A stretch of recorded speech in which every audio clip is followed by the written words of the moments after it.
Hi everyone, welcome back to Birky's Booktime. I'm going to be continuing with chapter 3 today. But before I do, I'd like to mention two special Year 6 girls, Evelyn and Lily. Lily, like the hero in our story. They've been listening to Birky's Booktime and they tell me they're really loving the story. And also they messaged me with their two favourite lines from chapter 2, which is great, girls, and I loved the lines you chose and they were brilliant. So I really hope you enjoy the next chapter and keep listening. It's lovely to hear from you and I'm glad that you're enjoying it. Also, I need to apologise in advance. Can you hear Archie snoring? It's so loud today. He's woken himself up once with it. So, Archie, you're snoring, buddy. You're snoring. Can you snore a bit quieter, please? Thank you. Okay.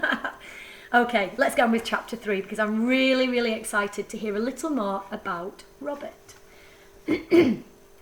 Robert's family had owned Townsend's Horologist for 5 generations. Its plain facade and classic sign did nothing to suggest the shrine of timepieces inside. Carriage clocks, pendulum clocks, cuckoo clocks and barometers covered every inch of wall, and at the back stood an old grandfather clock with a gold pendulum, which had once belonged to Robert's grandfather. Front and centre was a panelled counter with a heavy silver till, behind which Robert spent most of his days. When the sun shone, as it did this morning, the glass-covered clocks threw patterns of light around the walls, and every day, irrespective of weather, they filled the shop with their ticking, their different timbres giving the place a percussive music all of its own. Robert's da, Thaddeus Townsend, moved in time to this beat while he worked. A short man, with delicate features, his watery blue eyes were enlarged by the thick magnifying glasses he wore to adjust the timepieces. People came to Thaddeus with all kinds of odd repairs, not only watches and clocks, but other devices too. Barometers, chronometers, musical snuff boxes, sometimes even simple mechanicals. And Thaddeus would take these things apart and attempt to fix them. If a machine intrigued him, he often took on the work for cost. A skilled mechanist, an engraver, and a dab hand at touching up miniatures, he enjoyed telling people how there was as much art in clockwork as in beautiful sculpture or painting. His customers liked him because he cared. They came from all over the country to take advantage of his abilities and never paid what the labour was worth. His da had so much talent, Robert wished he'd shut up shop and move them somewhere where people would pay fairly for their work. Or he'd have dearly loved it if they could fix engines at the air station or restore old mechanicals and mechanimals. But Thaddeus preferred the quiet life of Townsend's horologists. As things stood, Robert felt destined to be a clockmaker's apprentice forever, which was a shame because he was simply no good at it. A bumbler, all thumbs and fingers, that was how he thought of himself. He was 13 now, and no matter how hard he worked, he could never manage the delicacy required for repairing the miniature mechanisms, or for dealing with customers, come to that.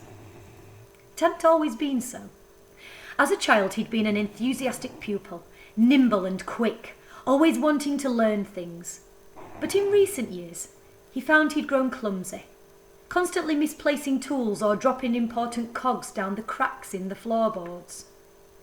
This very morning, a mere hour after all the excitement with the men and the fox, he had broken a valuable carriage clock, overwound it while he daydreamed about the mechanimal and the airship, and when he looked up, he found the clock's teeth had sheared into the barrel mechanism. "How many times do I have to tell you?" Thaddeus asked, for what at Robert's count was the 113th time.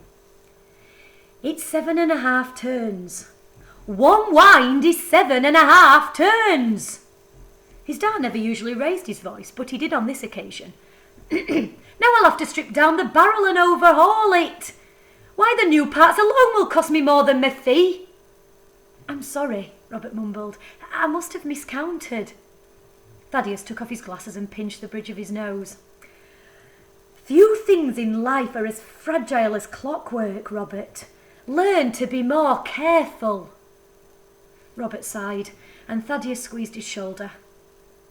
"Never mind, we'll make a clockmaker of you yet. but perhaps you'd better work behind the counter today for a while until you get your confidence back. Robert did as he was told, but a while turned into 2 long hours, then nearly 3, and the whole time the fox and the airship and the mutton-chopped man with the mirrored eyeballs whirred around his mind like clockwork.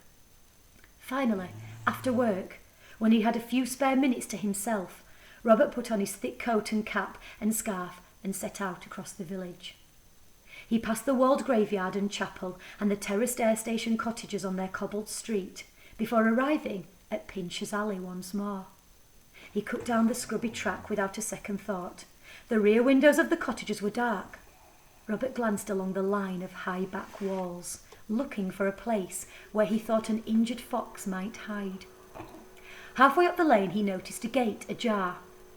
Behind the gate was an old wooden shed whose roof poked up over the line of walls. In there would be just the spot for a frightened fox. Robert stepped through the gate and crossed the yard, squeezing past a pile of rusted farm equipment to approach the shed. The lock had been broken off, recently by the look of it, for the hasp hung loose by a couple of screws, and the patch of wood above the doorknob was gnawed with tooth marks and freshly exposed. Robert opened the door and, taking care to cover his mouth against the dust, crept inside. Oddments of wood leaned against the walls, covered in peeling paint. Piles of newspapers lined a row of shelves, and the floor was strewn with packing cases.